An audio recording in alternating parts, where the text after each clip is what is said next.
I don't think enough people know that the man who's the subject of this viral moment Author Seamus O'Reilly was just 5 years old when he and his 10 siblings 10 siblings. sadly lost their mum. Oof. is the author of one of the most iconic Twitter threads of all time about how he met the President of Ireland, Mary McAleese, at work while on ketamine. Now that we've just sworn in our new president, it is the perfect time to revisit this story. The whole thread takes about 10 minutes to read, and it is worth every second, but here is a super quick summary. When Seamus is just 18 years old working bar shifts in Dublin, his manager Dymphna calls him on his day off, reminding him that he had agreed to work 2 hours that afternoon in exchange for Saturday off.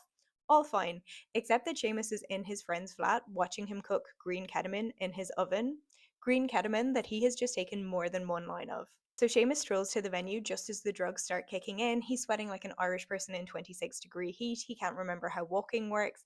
And when he gets there, his manager says to him, "So it's just you tonight, the director, and the president, Mary McAleese." Seamus's job is to stand quietly in the corner of the room, offering the director and the president drinks every 15 minutes. At first, he spends what feels like eternity alone in the white room, holding a tray of drinks, waiting for them to arrive. Time collapses.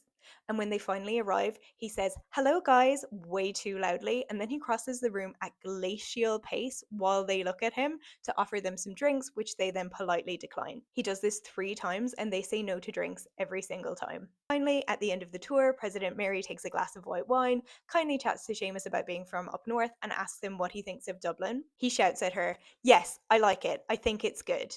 Everyone recoils. The director takes a step back and says, "Jesus." Mary puts down the drink, they leave. Seamus is sure that he is fired. But no. His manager catches up with him in the changing room later, and his boss thought that he was just starstruck. Everyone thinks that he's just the president's biggest fan and that he kind of has a crush on her. So, the moral of the story, if you're going to do drugs at work, make sure it's ketamine.